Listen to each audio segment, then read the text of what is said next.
Hey folks, thanks for watching the video. In this video, I'm going to show you how to take care of your mandolin. I'm going to show you how to take the strings off, how to take the bridge off, how to treat the fretboard, and replace all that stuff without messing up your intonation. So make sure you're tuned into the video, watch the video all the way through. There's a ton of information here.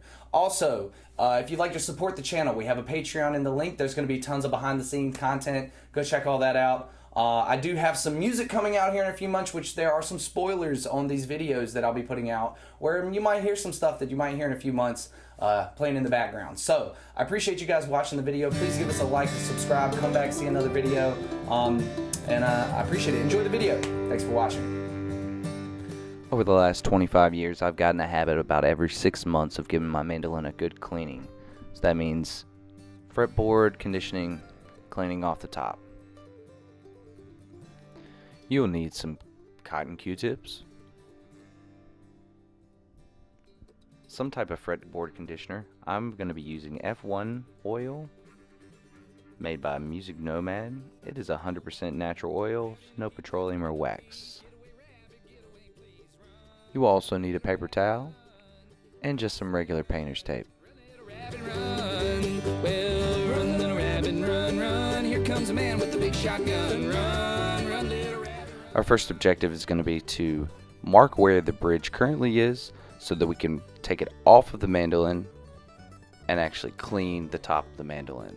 To do this, we're going to have to use painter's tape. First, rip off a piece of the painter's tape, split it down the middle so that you have two straight edges. Use those two straight edges to line up where the bridge currently sits. So as you see here, I'm using that straight edge of the tape to go right against the straight edge, kind of making a 90-degree angle there where the bridge currently sits. I'm going to do that on both sides, and that'll give us kind of a template of where the bridge is currently sitting, and we can remove all the strings and clean the top of the mandolin.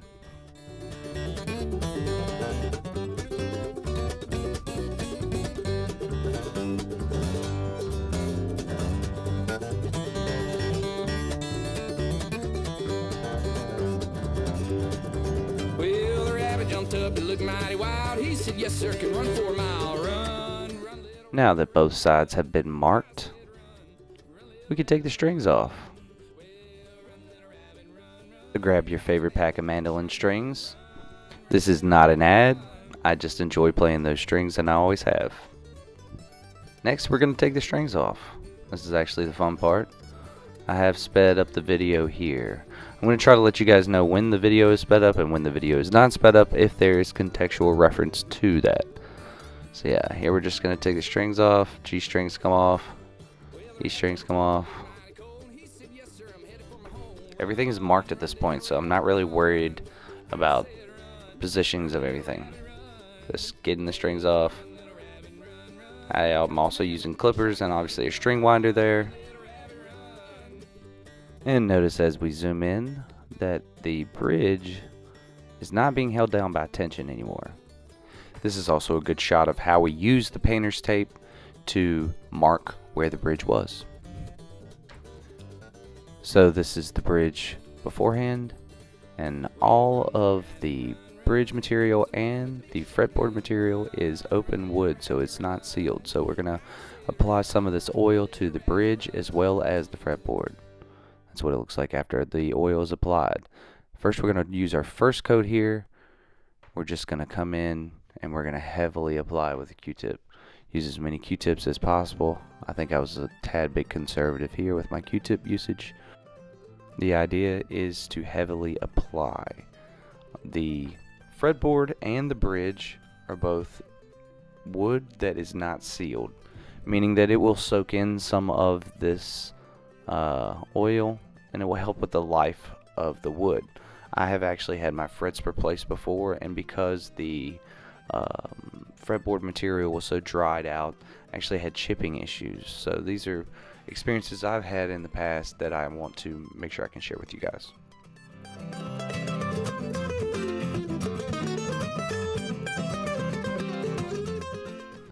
I like to even treat some of the scratches, these pick scratches and natural scratches, with some of this oil as well. If it's wood that is open, I try to make sure it gets treated. From there, you're going to want to grab a paper towel and you're going to want to remove that first cleaning layer, we'll say, of oil. We are going to immediately reapply, but we want to go ahead and try to get as much of that dirt and grime that we just knocked loose. We want to try to get as much of that off before we let the oil soak into the fretboard.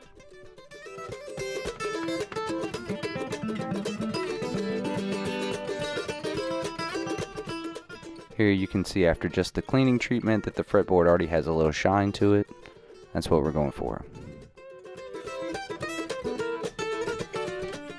Next we want to apply another layer, and this is actually in real time. I have not sped this video up.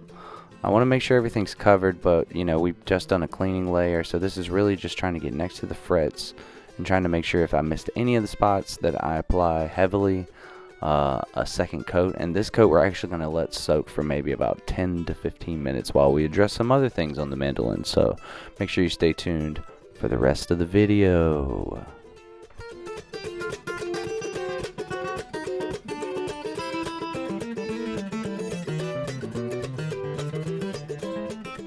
While we wait for the fretboard to dry, we're going to go ahead and clean off the top of the mandolin, the headstock of the mandolin.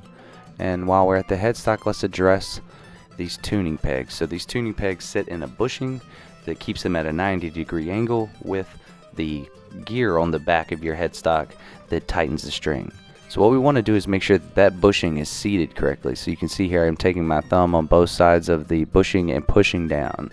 I've actually had situations where that tuning peg starts to wobble, and when that tuning peg starts to wobble, it will strip the gears that are on the back of the headstock here. So what I'm doing here is I'm just actually tightening those gears back down. You don't have to go Hulk strength on this, but you do want to make sure that everything is tight.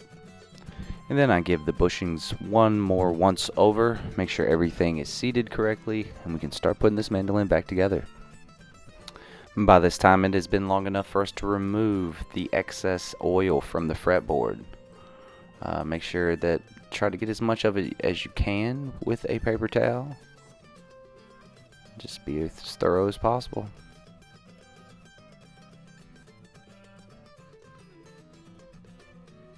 You can see there's still some excess left here. So what you want to do is grab a clean Q-tip and you want to clean right up against that fret. So here's a trick you can do. Take the Q-tip and place it right between your thumb and index finger and twist it.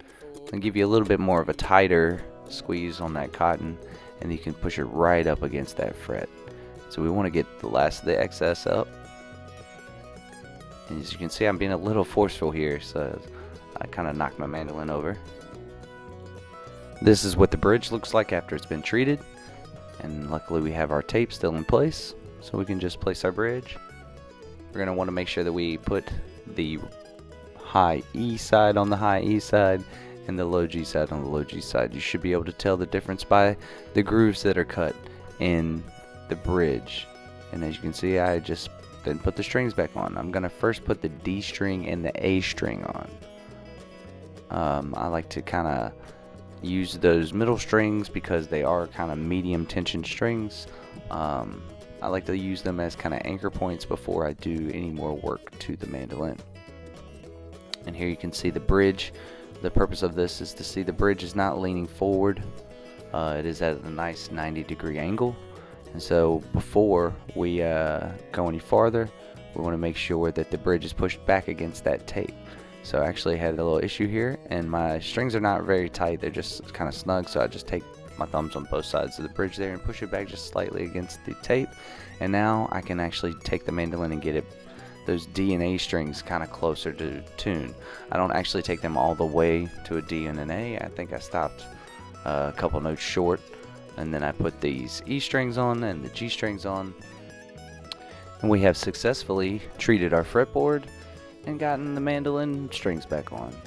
So let's check and see if our intonation is correct. First, when we start out tuning the mandolin, again, I'm going to start on the D string and the A string because they're kind of my anchor points, and they collectively will help balance the bridge, because the bridge is going to react every time you tune one string.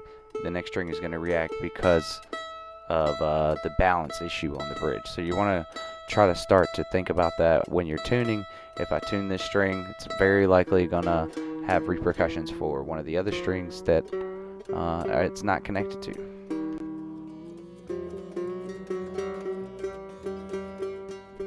And as you see here, I kind of have to go through each set of strings twice before I can check my intonation. That's kind of typical. You know, these are brand new strings. I haven't even stretched them in good, so they're bound to do some really funky things. But if you wait just a second here, you'll see how I check my intonation with the 12th fret and my tuner. It's a really easy tool that we have. It's a really easy way to check our intonation. If the open string matches the 12th fret, then we know we have done our job successfully and we can remove the tape.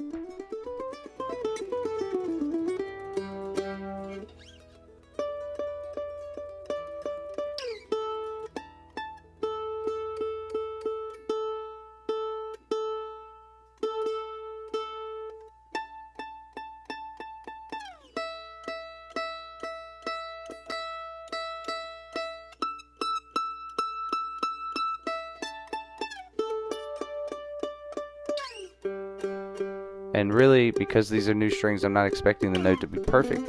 But if it is the same thing that the open string is, then I know that the intonation is correct. So if the open string is slightly sharp or flat, I know that the 12th fret will also be the same. Pretty much wraps up taking care of your mandolin, showing your mandolin a little bit of love. Here at the end, I'm going to show you guys what it looks like close up to the mandolin, and seeing the finished product there, everything being cleaned up. I will give the mandolin a few hours to settle, and I will go back and check my intonation again, but I typically don't have any issues. Like I said, I try to do this every 6 to 8 months, so that for one, I can keep a tally on, are my frets, are they good? Do I need to get my frets dressed or new frets or anything like that? Also, are there any other issues with the mandolin? It kind of keeps you aware of those types of things.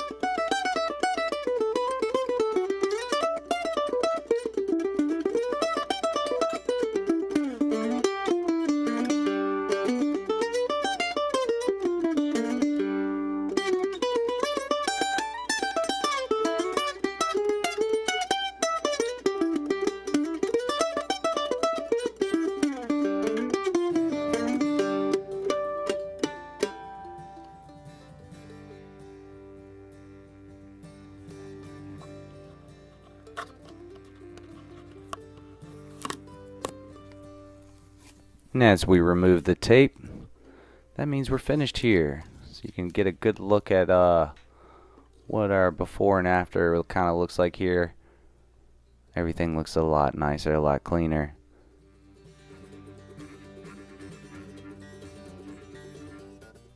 If you like this content, please give us a like and a subscribe. Come see us at another video.